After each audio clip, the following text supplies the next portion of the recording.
그리스도인의 정체성이라는 제목으로 하나님의 말씀을 함께 나누겠습니다.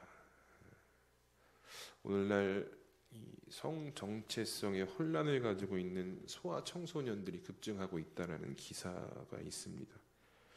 왜 그러냐 봤더니 이 대중매체를 통해서 이 동성애와 관련된 컨텐츠들이 아무렇지도 않게 지금 이제 급속도로 퍼져가고 있고 스며들었기 때문이다라고 이제 그 이유를 찾고는 하는데, 그래서 이제 미성숙한 어떤 자녀들, 우리 자녀들이 이 정체성, 특별히 성 정체성에 혼란을 가지고 있다라고 이제 이렇게 기사를 기록을 했습니다. 이게 오늘날 이제 사회적 큰 문제가 되고 이슈가 되고 있는데, 이 정체성의 혼란은 곧 사회적으로 큰 문제를 야기하게 된다라는 것을 우리가 보게 됩니다.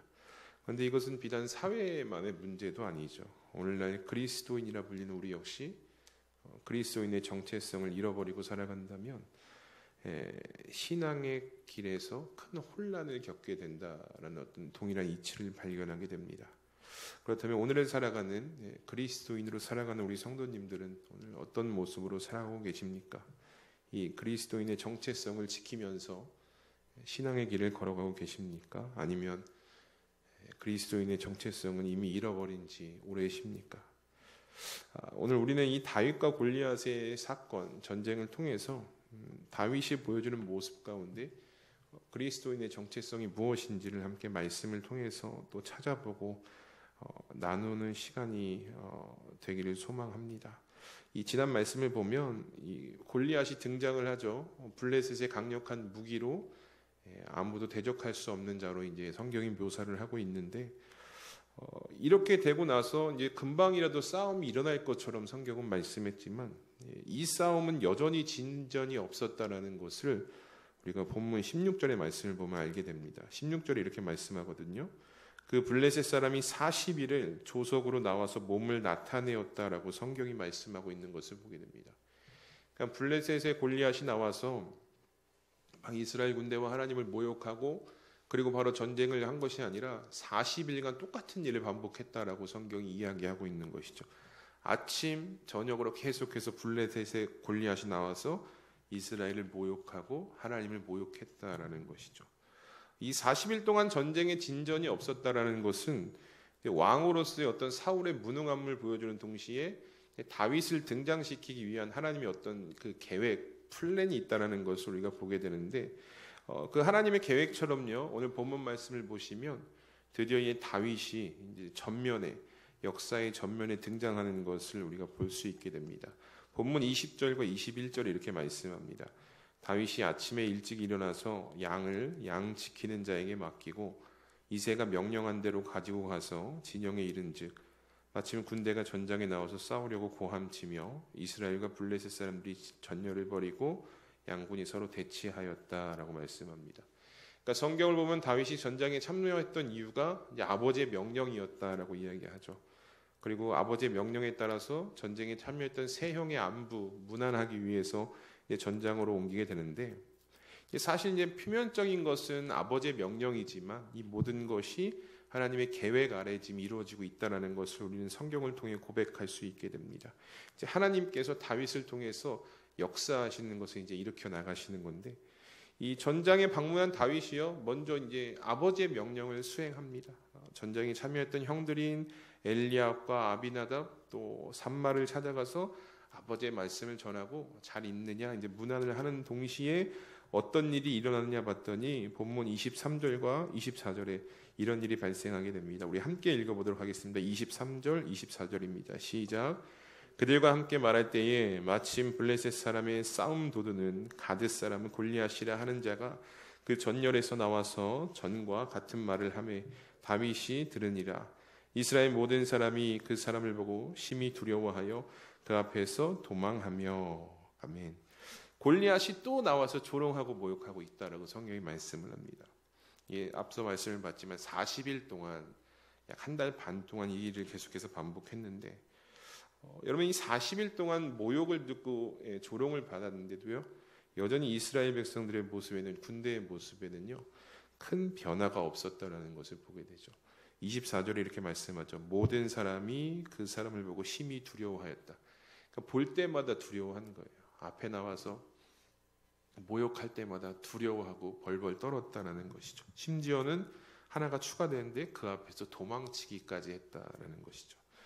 여러분, 우리가 한번 상상해 보면요, 이 정도의 모욕과 조롱을 듣는다면, 우리가 삶을 살아가면서 이유 없이 이 정도의 모욕과 조롱을 듣는다면 어느 누구 하나 나설 법하지 않는가라는 생각을 하게 됩니다. 만약에 나를 모욕하고 내 자녀를 모욕하고 내 가정을 모욕한다면 나설 법하지 않을까라는 생각이 드는데, 오늘 이스라엘은 그렇지 않았다는 것이죠. 여전히 40일 동안 두려워했다, 도망치기까지 했다라고 말씀합니다. 그런데 여러분, 열왕기하 18장에서 19장을 보면 이 북이스라엘을 멸망시켰던 아수르의 사네립이 남유다까지 노리면서 공격하고 있다는 것을 성경을 통해 볼 수 있게 됩니다. 남유다의 성읍들까지 점령하고 이제 사네립이 그의 신하인 랍사게를 통해서 막 백성들을 모욕하고 조롱하고 히스기야까지 모욕하고 더 나아가서 하나님까지 모욕하는 일들을 막 했다라고 성경이 말씀하고 있습니다. 오늘 마치 골리앗이 하나님을 모욕하고 하나님의 백성들을 모욕하는 것과 같은 상황이 열왕기하 18장, 19장에도 기록되어져 있다는 것이죠. 그런데 여러분이 같은 모욕을 받는 상황이었거든요. 조롱을 받는 상황이었거든요. 그런데 이 당시 왕이었던 남유다의 히스기야는 오늘 이 사울과는 조금 다른 행동을 보여줬다는 것을 우리가 말씀을 통해 볼 수가 있습니다. 히스기야가 어떻게 했느냐? 이 아수르의 모욕적인 말, 또 편지를 받고 너무나 마음이 아픈 거예요. 내가 믿는, 내가 섬기는 하나님이 욕을 듣는 게 너무나 마음이 아파서 그 편지를 그대로 가지고 성전에 가서 하나님께 기도하였다라고 성경이 말씀하고 있는 것을 보게 됩니다. 인간적으로 할 수 없는 상황이었기 때문에, 아무것도 할 수 없는 상황이었기 때문에 편지를 가지고 가서 하나님의 방법을 구했다라는 것이죠. 그런데 여러분, 오늘 사울은 어떻게 반응하고 계신 줄 아십니까? 골리앗이 두렵죠. 우리가 직접적으로 마주친 적은 없지만 성경에 묘사된 모습으로만 보면 그 앞에 서는 것조차도 굉장히 부담스러운 일일 것입니다. 어느 누구도 그래서 이스라엘이 그 앞에 서지 못했다라고 말씀하는데, 이 너무나 꼴불견인 것은 사울의 모습이었다는 것이죠. 본문 25절에 이렇게 말씀하고 있거든요. 우리 함께 읽어볼까요? 시작. 이스라엘 사람들이 이르되 너희가 이 올라온 사람을 보았느냐? 참으로 이스라엘을 모욕하러 왔도다. 그를 죽이는 사람을 왕이 많은 제물로 부하게 하고 그의 딸을 그에게 주고 그 아버지의 집을 이스라엘 중에서 세금을 면제하게 하시리라. 아멘. 40일간 모욕을 받습니다. 40일간 조롱을 받고요. 그런데 여러분, 그 와중에 사울이 생각한 것이 무엇이냐면 보상을 논하고 있었다는 거예요. 그 40일의 시간 동안 어떻게 하면 이들이 두려움에 떨지 않을까? 어떻게 하면 이들이 도망치지 않을까? 낸 궁여지책이 뭐냐? 보상이었다는 거예요. 왕이 많은 재물로 부하게 하고 그의 딸을 주고 세금을 면제하게 하겠다. 여러분이 보상이 나쁜 것은 아닙니다. 모든 일을 진행할 때 보상은 사기를 올릴 수 있고 또 긍정적인 여러 역할도 합니다. 그런데 이 보상을 논하기 전에, 이게 여러분 세상적인 방법이잖아요. 이 세상적인 방법을 논하기 전에 이 사울은 자신이 누구였는지, 자신이 누구로 이 전장에 서 있는지를 먼저 파악할 수 있었어야 되는데 그것을 하지 못했다라는 거예요. 여러분, 이 사울과 이스라엘이 뭡니까? 그들의 이름이 무슨 뜻을 가지고 있습니까? 하나님과 겨루어 이겼다라는 뜻을 가지고 있는 백성들이거든요. 그러니까 야곱이 약복강 나루토에서 천사와 싸워서 이겨 부여받은 이름이 이스라엘이라는 이름이었다는 거예요. 그 이스라엘을 하나님께서 아브라함을 통해 부르시고 야곱을 통해 나라를 만드셨고 그로 인해서 지금까지 이끌어 오셨다라는 거예요. 그러니까 이스라엘의 역사는 하나님께서 이루어 가셨다라는 것이죠. 근데 여러분, 이들이요 지금 사울과 이스라엘이 전장에 이스라엘이란 이름을 가지고 지금 서 있는 거예요. 하나님의 이름을 가지고 서 있음에도 불구하고 이들이 생각하고 고안해낸 방법이 무엇이냐?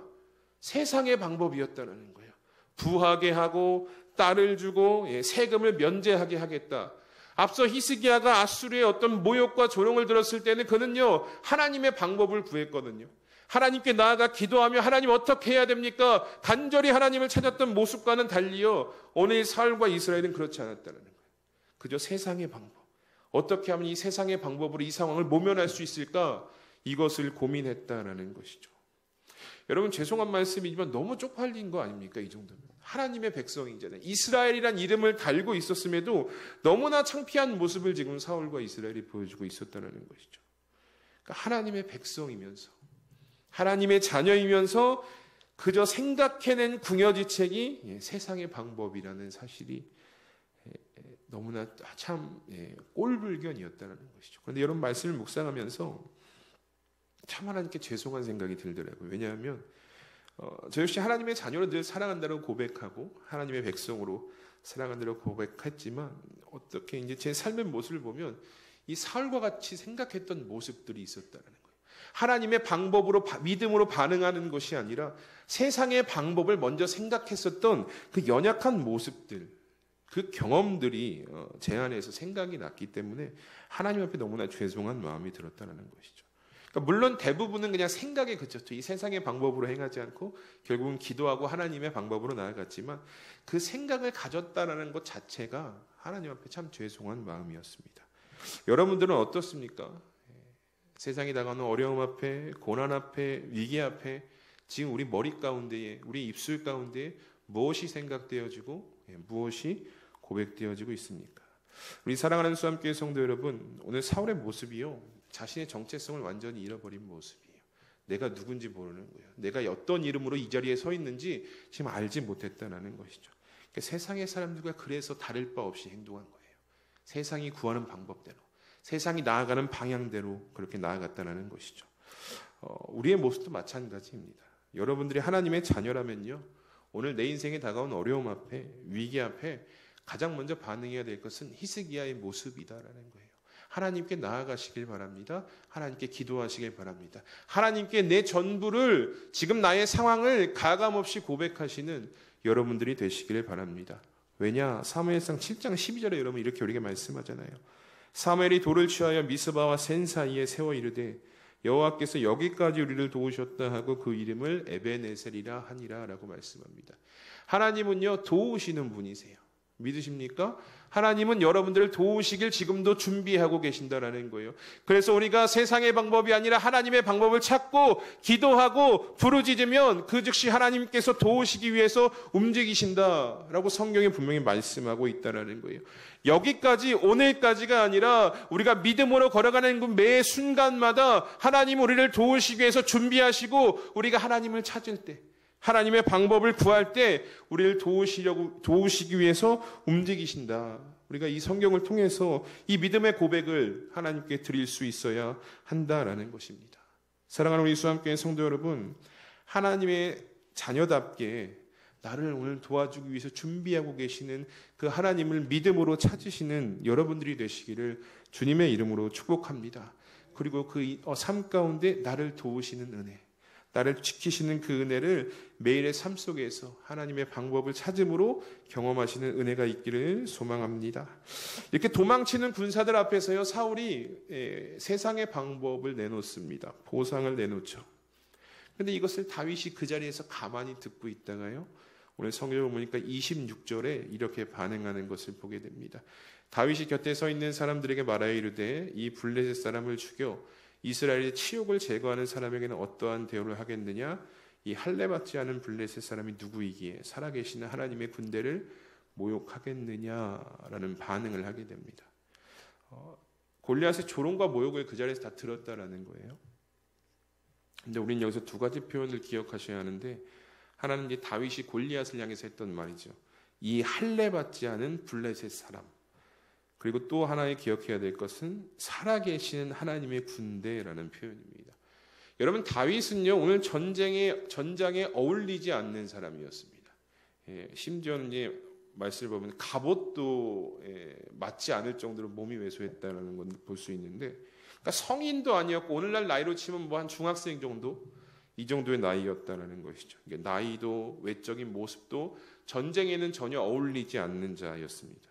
그런데 전쟁에는 어울리지 않았지만 다윗은 그곳에 있던 어떤 이스라엘 사람들보다, 또 심지어 사울 왕보다 하나님을 사랑했다라는 것을 볼 수 있게 됩니다. 하나님을 사랑하는 자였고 하나님의 일에 충성되이 임할 준비가 되어 있는 자였다라는 것을 우리가 오늘 다윗의 고백을 통해서 보게 되죠. 여러분 이스라엘 군대 보세요. 40일 동안 아무것도 못하거든요.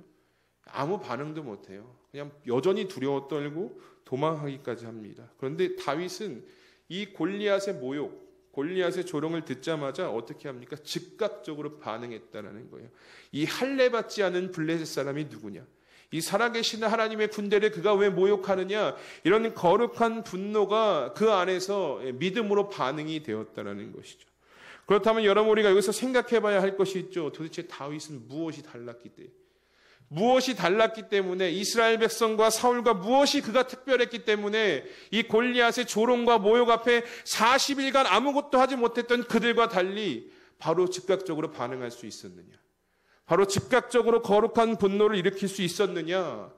무엇이 달랐겠습니까? 오늘 성경을 보면 아까 제가 말씀드렸던 그 두 가지 표현이 있죠. 이 할례받지 않은 블레셋 사람, 살아계시는 하나님의 군대. 다윗은요, 자신이 누구인지 확실하게 알았다는 거예요.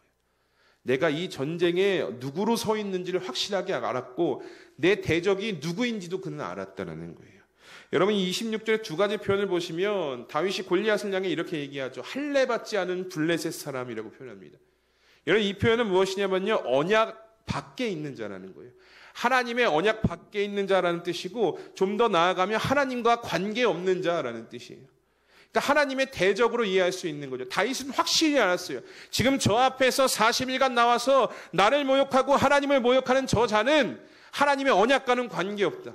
하나님과 관계에 상관없고 하나님의 대적이다라는 그가 누구인지에 대한 분명한 이해가 있었다는 거예요. 그런데 여기서 끝난 것이 아니라 다윗이 뭐라고 고백합니까? 자신은 살아계신 하나님의 군대라고 고백하고 있다는 거예요. 적이 누군지 알은 것을 넘어서 내가 누군지 분명하게 알고 있었다는 거예요. 자신의 정체성 또한 내가 누구로 살아갔고 누구로 지금 이 자리에 서 있는지를 다윗이 믿음으로 고백하고 있다는 것이죠. 여러분 우리가 오늘 이 골리앗과의 전쟁이 나오는 블레셋과의 전쟁이 나오는 17장의 모습을 살펴보면 이스라엘 군대를 살아계신 하나님의 군대라고 표현하는 것은 다윗이 유일하다는 것을 보게 돼요. 앞서 사울도 이스라엘 군대도 자신들이 누구인지 정체성을 잃어버리고 그 자리에 서 있었거든요. 이 엘라 골짜기를 지켜야 되는데 어떤 마음으로 어떤 정체성으로 나와서 그 자리를 지켜야 하는지 모르고 그냥 나온 거예요. 그러니까 벌벌 두려워 떨었죠. 그런데 다윗은 달랐다는 거예요. 내가 지금 왜 이 자리에 서 있을 수 있는가? 살아계신 하나님의 군대, 자신의 확실한 정체성을 가지고 전쟁에 참여했다는 거죠. 그러니까 그 하나님을 모욕할 때, 하나님을 조롱할 때 반응할 수밖에 없는 거예요. 믿음으로 반응할 수밖에 없는 거예요. 거룩한 분노가 일어날 수밖에 없는 것입니다. 내가 하나님의 자녀이기 때문입니다. 내가 하나님의 백성인데 저 아무 할례받지 않은 저 대적이 하나님을 모욕하자 거룩한 반응을 일으킬 수 있었다라는 것이죠.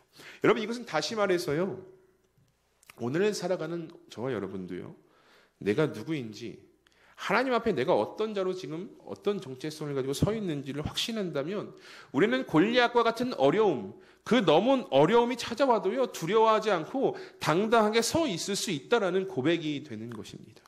우리 사랑하는 수암교회 성도 여러분, 그렇다면 우리가 여기서 고백할 것이 있죠. 오늘 저와 여러분들의 정체성은 무엇입니까? 오늘 이 세상을 살아가고 있는 우리의 정체성은 무엇입니까? 여러분들은 오늘 하나님 앞에 어떤 존재로 서 계십니까? 로마서 8장 15절에 사도 바울이 이렇게 이야기하죠.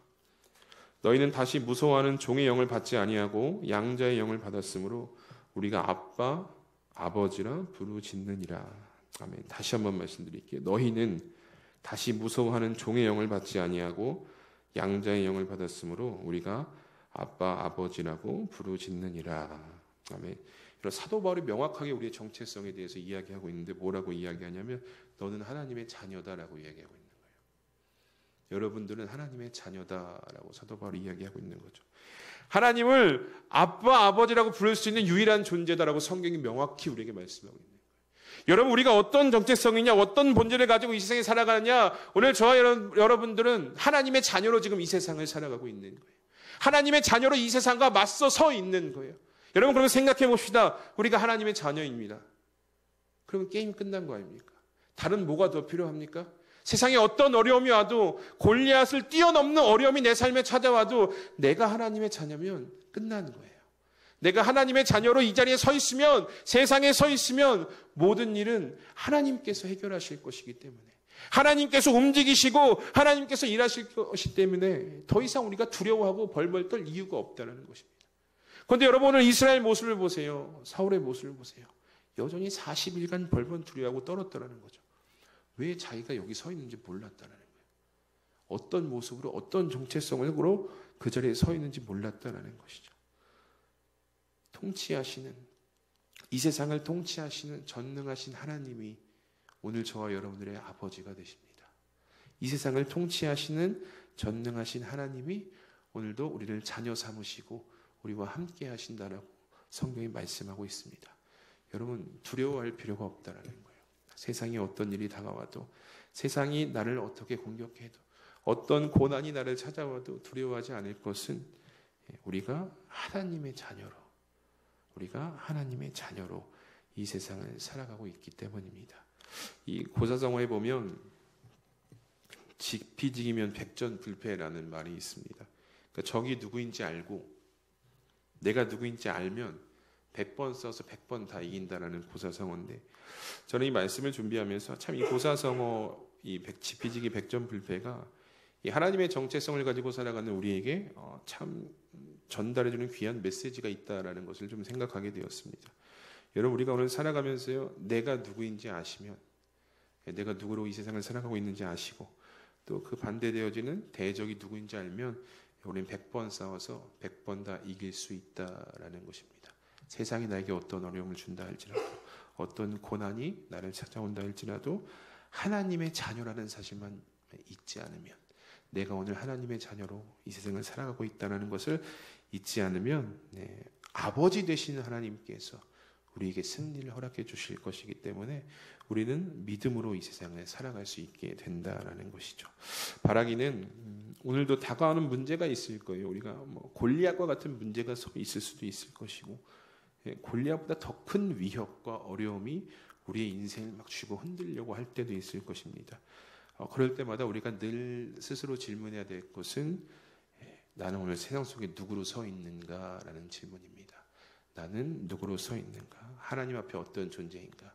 이 믿음의 고백이 우리의 입술에서, 마음에서 고백되어질 때 우리는 하나님께서 도우시는 그 순간순간을 삶에서 경험하게 될 것이고, 매 순간 우리의 삶이 승리로 채워지게 될 것을 믿음으로 고백하시는 우리 성도님들이 되셨으면 좋겠습니다. 그러니까 흔들리지 마시고, 위축되지 마시고, 골리앗 앞에 40일처럼 두려워 떨던 이스라엘의 모습이 아니라 당당하게 믿음으로 반응했던 다윗의 모습으로 하루하루 승리하시는 여러분들 되시기를 주님의 이름으로 축복합니다. 우리 이 시간 함께 말씀을 기억하면서 기도하기 원합니다. 여러분, 세상은요 절대로 하나님의 자녀들을 넘어뜨리지 못하고 해하지도 못합니다. 왜냐하면 아버지 되시는 하나님께서 늘 지키시고 보호하시는 인생들이기 때문입니다. 하나님의 자녀란 그런 존재라는 것입니다. 하나님께서 지키시고 보호하시는 인생. 여러분, 우리가 이 시간 기도할 것은 우리가 세상을 살아가며 매 순간 하나님의 자녀로 살아가고 있다라는 이 사실을 신뢰하며 기억할 수 있도록 이 시간 함께 기도해 주시고, 또 하나님의 자녀답게 이 세상을 살아갈 수 있는 성도 되게 하여 주시옵소서라고 우리 이 시간 말씀을 기억하면서 함께 기도하며 나가겠습니다. 다 함께 기도합니다. 하나님 감사합니다. 오늘 다윗이 이 골리앗과의 앞에서 정말 믿음으로 반응할 수 있었던 이유,